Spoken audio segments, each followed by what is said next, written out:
Hello दोस्तों, नमस्कार। Donald Trump, जब से डोनाल्ड ट्रंप सत्ता में आए हैं तब से पूरा दुनिया उनके इर्द गिर्द घूम रहा है और अखबार के अखबार ट्रंप के खबरों से पटे पड़े हैं। और दोस्तों, अब तो ऐसा लग रहा है कि ट्रंप कभी भी ईरान पे हमला कर सकते हैं। पिछली बार आपने देखा ट्रंप कैसे B-2 बॉम्बर के जरिए ईरान पे हमला करते हैं और लगभग 30,000 टन बारूद वहां गिराते हैं। हालांकि इस बार फिर से ट्रंप ने कहा है कि उम्मीद है कि ईरान पर हमला करने की नौबत नहीं आएगी, लेकिन ईरान के खिलाफ जिस तरह से युद्ध के बेड़ों की तैनाती की गई है, अभी ट्रंप के किसी भी बयान से आश्वस्त नहीं हुआ जा सकता कि अमेरिका ईरान पर हमला नहीं करेगा। ट्रंप ने अपनी सेना को तैनात कर दिया है। ईरान ने भी कहा है कि अगर हमला हुआ तो इस बार ऐसा जवाब देंगे जो पहले कभी नहीं दिया। अखबार के अखबार अब्राहम लिंकन को लेकर भर गए हैं। अमेरिका के 11 एयरक्राफ्ट कैरियर में से एक है अब्राहम लिंकन। इसका आधिकारिक नाम CVN-72 है और ये परमाणु ऊर्जा से चलता है, मतलब कि कई सालों तक इसमें ईंधन की जरूरत पड़ती ही नहीं है। इसे समुद्र का सबसे ताकतवर प्लेटफॉर्म माना जाता है। इस पर 5,000 से ज्यादा लोग आ सकते हैं। Airborne control and command system है। 60 से 70 लड़ाकू विमान इससे उड़ान भर सकते हैं। इन विमानों का अलग अलग नाम है और इनकी अलग अलग खूबियां हैं। इस एयरक्राफ्ट कैरियर के साथ तीन मिसाइल विध्वंसक भी ईरान के तरफ पहुंच चुके हैं। इस बार इतनी तैनाती है कि इसी से दहशत हो रही है कि ट्रंप अवश्य ही ईरान पर हमला करेंगे। लगता है ट्रंप बार बार बयान बदलकर अपनी रणनीति को समय दे रहे हैं, लेकिन एक सवाल बार बार आता है कि अमेरिका हमला करने में इतना समय क्यों ले रहा है। वजह यह नहीं है कि ईरान को लेकर ट्रंप नरम पड़ते जा रहे हैं, बल्कि मध्य पूर्व के देश यह नहीं चाहते हैं कि गजा के बाद ईरान को लेकर यह इलाका लंबे समय तक युद्ध के दौर में प्रवेश कर जाए। संयुक्त अरब अमीरात, सऊदी अरब, ओमान युद्ध का विरोध कर रहे हैं। सऊदी अरब के रक्षा मंत्री ने भी अमेरिकी अधिकारियों से ईरान को लेकर बातचीत की है। पिछले हफ्ते सऊदी अरब के प्रिंस मोहम्मद बिन सलमान ने ईरान को आश्वासन दिया कि वो अपने एयर स्पेस का इस्तेमाल ईरान के खिलाफ नहीं होने देंगे। तुर्की ने ईरान से कहा कि अगर अमेरिका का हमला टालना है तो अपने परमाणु प्रोग्राम में रियायतें करनी होंगी। दूसरी तरफ ईरान कह रहा है इस बार वह निर्णायक लड़ाई लड़ेगा। मध्य पूर्व के देशों में अमेरिका के जो सैनिक अड्डे हैं उन पर हमला करेगा। अमेरिका चाहता है कि ईरान परमाणु कार्यक्रम, मिसाइल कार्यक्रम और मिलिशिया को सपोर्ट करने की नीति त्याग दे। लेकिन क्या इन तीनों चीजों को मान लेगा ईरान? लेकिन इसके बाद ईरान के पास बचेगा भी क्या? ट्रंप सेना लेकर ईरान के दरवाजे पर खड़े हैं, कह रहे हैं कि बात करो, लेकिन ईरान के पास अब बात करने के लिए कुछ भी नहीं है। लेकिन अमेरिका चाहता है कि ईरान बातचीत की मेज पर सरेंडर कर दे। ईरान ने कहा है अमेरिका से कोई बातचीत नहीं होगी, अगर युद्ध होगा तो युद्ध के लिए तैयार है। ट्रंप कह रहे हैं कि अगर ईरान ने परमाणु कार्यक्रम बंद नहीं किया तो युद्ध होगा। लोग याद दिला रहे हैं कि जब पिछली बार आपने हमला किया तब आपने ही दावा किया कि ईरान के परमाणु कार्यक्रम नष्ट हो चुके हैं, तो फिर इस बार हमला क्यों कर रहे हैं? तो इस बार क्यों कह रहे हैं कि ईरान को परमाणु कार्यक्रम बंद करने होंगे, नहीं तो हमला कर देंगे। दावोस में ट्रंप ने कहा कि हो सकता है ईरान फिर से परमाणु हथियार बनाने की कोशिश करे, लेकिन इसके लिए उन्हें कहीं और जाकर करना होगा, क्योंकि पुरानी साइट पूरी तरह से खत्म कर दी गई है। ईरान हमेशा से कहता रहा कि उसने परमाणु बम नहीं बनाया है, तब भी उसके परमाणु संयंत्रों पर हमला किया गया। अब नष्ट करने के बाद ट्रंप ही खुद कह रहे हैं कि ईरान फिर से परमाणु कार्यक्रम शुरू कर सकता है। अगर आप ट्रंप को देखें तो वो कभी परमाणु कार्यक्रम की बात करते हैं, कभी मानवाधिकार की बात करते हैं, तो कभी लोकतंत्र की बात करते हैं। अलग अलग आवाजों में अलग अलग चीजों पे बात करते हैं ताकि आपके लिए पता करना मुश्किल हो जाए कि ईरान पर हमला करने क्यों जा रहे हैं। इस वक्त इजराइल और नेतन्याहू ने इलाकों में अपना दबदबा कायम कर लिया है। नेतन्याहू को भी लगता है कि यही मौका है इस इलाके में ईरान को घेर कर खत्म कर दिया जाए। ट्रंप को भी यही लगता होगा कि ईरान से फुर्सत पाने का यही सही मौका है। इससे ट्रंप अपने समर्थकों को बता सकेंगे उन्होंने ईरान को कंट्रोल कर लिया है और मध्य पूर्व में शांति कायम कर दी है।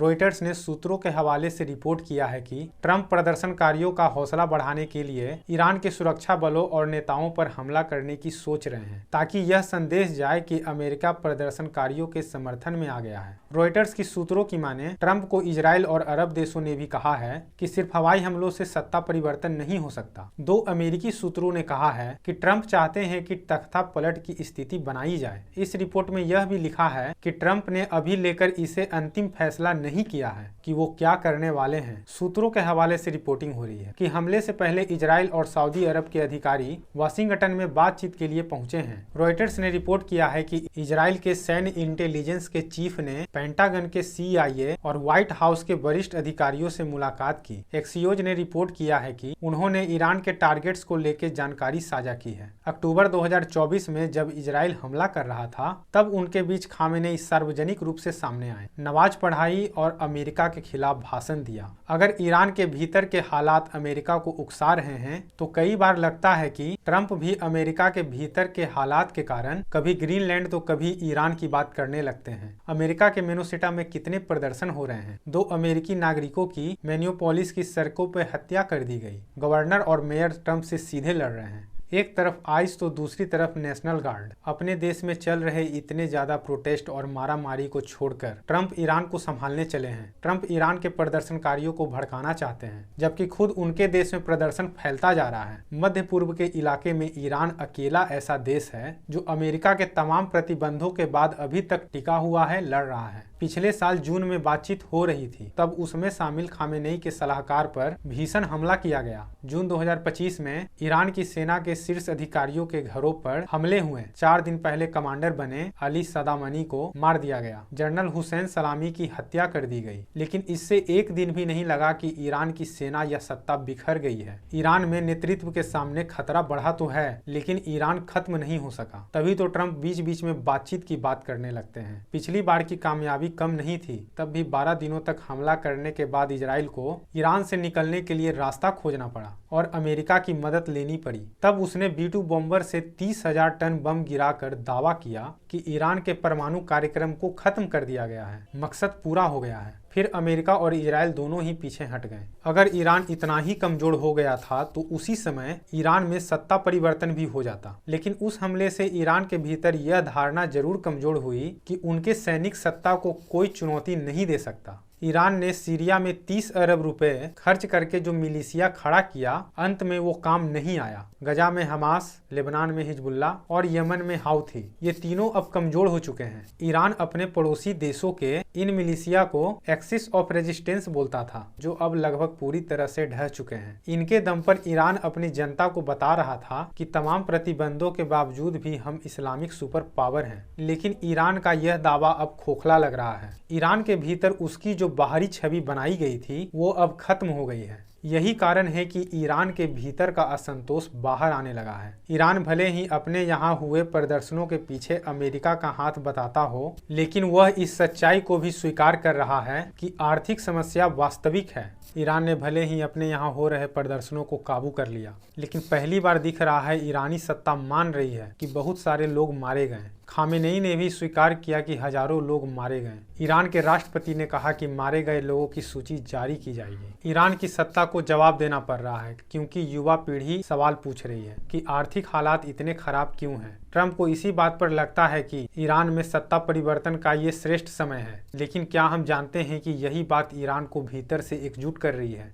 ईरान के लोग अमेरिका के खतरे को भी समझते होंगे। यही अमेरिका था जिसने टेबल पर बैठे हुए ईरान के अधिकारियों से चल रही बातचीत के बीच इजराइल को उन पर जानलेवा हमला करने दिया। 2018 में भी अमेरिका ही परमाणु डील से बाहर हुआ। उस समय ट्रंप ही राष्ट्रपति थे। ईरान में खामेनेई के समर्थन में बड़ी बड़ी रैलियां हुई, पूरे ईरान भर में निकली। EU ने ईरान के रेवोल्यूशनरी गार्ड को आतंकवादियों की सूची में डाल दिया है। कह रहा है कि ईरान की सेना लोगों की हत्या कर रही है। ईरान ने EU की निंदा की है। ईरान कह रहा है कि इजराइल ने गजा में जो नरसंहार मचाया, लेकिन उसकी सेना के तरफ EU का ध्यान नहीं गया। इससे यह समझ में आता है कि ग्रीनलैंड को लेकर अमेरिका के खिलाफ स्टैंड लेने वाला EU ईरान को लेकर अमेरिका के साथ नजर आता है। क्या ईरान की जनता इस हद तक बाहरी देशों के साथ जाने के लिए तैयार है? अमेरिका के सेनेट में विदेश सचिव मार्को रूबियो ने कहा कि ईरान में जो प्रदर्शन कमजोर हुए हैं वो फिर से हो सकते हैं। रूबियो के अनुसार ईरान पर प्रतिबंध इसलिए लगा है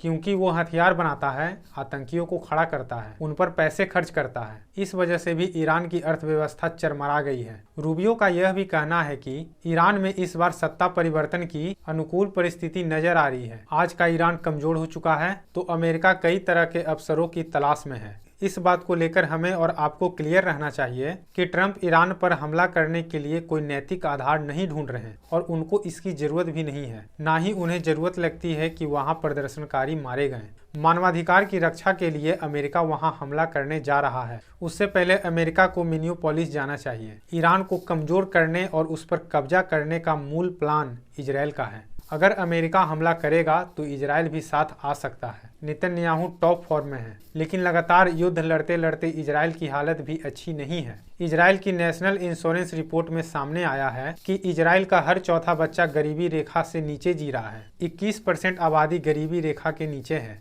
तो ये हालत इन देशों की है जो दूसरे देशों में उत्पात मचाते हैं। अगर आपको लगता है कि ट्रंप के कारण दुनिया बौखला गई है तो आप खबरों के दूसरे पहलू को भी देखिए। आपकी आंखों के सामने हंगामा खड़ा कर इनके लोग पैसे बना रहे हैं। अमेरिका में कई रिपोर्ट छप गई है कि ट्रंप के सपोर्ट में खड़े उद्योगपतियों की संपत्ति कई गुना बढ़ गई है। जो अरबपति सोशल मीडिया से लेकर दुनिया के 50% मीडिया को कंट्रोल करते हैं, वही ट्रंप के समर्थन में खड़े दिखाई देते हैं। इलोन मस्क दुनिया के सबसे अमीर आदमी है, यानी ट्रंप समर्थक कॉरपोरेट बहुत पैसा बना रहा है। ट्रंप का एक पैटर्न साफ साफ समझ में आने लगा है। वो हंगामा चाहते हैं ताकि इसके शोर में उनके समर्थक मुनाफा कमा सकें। अगर ट्रंप के कारण दुनिया अस्थिर निश्चित हो गई है तो ट्रंप के समर्थक कॉरपोरेट क्यों खामोश हैं और उनकी कमाई क्यों बढ़ रही है? जाहिर है उनके हितों का नुकसान नहीं हो रहा है। इस बीच ट्रंप ने ऐलान कर दिया है कि अमेरिका के फेडरल रिजर्व के नए चीफ के नाम की घोषणा की जाएगी। फेडरल रिजर्व के चीफ जेरम पावेल ने इंटरेस्ट रेट कम करने से मना कर दिया है और ट्रंप चाहते हैं कि इंटरेस्ट रेट कम हो। अमेरिका के वित्तीय सिस्टम में फेडरल रिजर्व स्वायत्त संस्था मानी जाती है, लेकिन ट्रंप ने इस संस्थान पर भी हमला बोल दिया है। वो ग्रीनलैंड और ईरान को लेकर धुआं पैदा करते हैं और आग अपने घर में लगाते हैं। अगर फेडरल रिजर्व के चीफ पावेल को हटाया गया तो ये बड़ी घटना होगी। अमेरिका और दुनिया के बाजारों में भयंकर तूफान आ सकता है। इस समय की जो वित्तीय व्यवस्था है उसमें दिखावे के लिए माना जाता है कि फेडरल रिजर्व एक स्वायत्त संस्था है। उसे राजनीतिक दबाव से अलग वर्तमान के वित्तीय हालात के हिसाब से फैसले लेने चाहिए। ट्रंप चाहते हैं कि वो जैसा कहते हैं वैसा किया जाए। जाहिर है ऐसी अस्थिरता और राजनीतिक हस्तक्षेप के कारण बाजार गड़बड़ाएगा। आगे देखना दिलचस्प होगा कि ट्रंप और जाने क्या क्या करते हैं। तो आज के इस वीडियो में इतना ही। वीडियो अच्छा लगा हो तो लाइक करें, चैनल पर नए हैं तो सब्सक्राइब और बेल आइकन जरूर दबाएं ताकि हमारे हर एक वीडियो का नोटिफिकेशन आप तक पहुंचता रहे। तो मिलते हैं फिर से किसी नए वीडियो में। नमस्कार।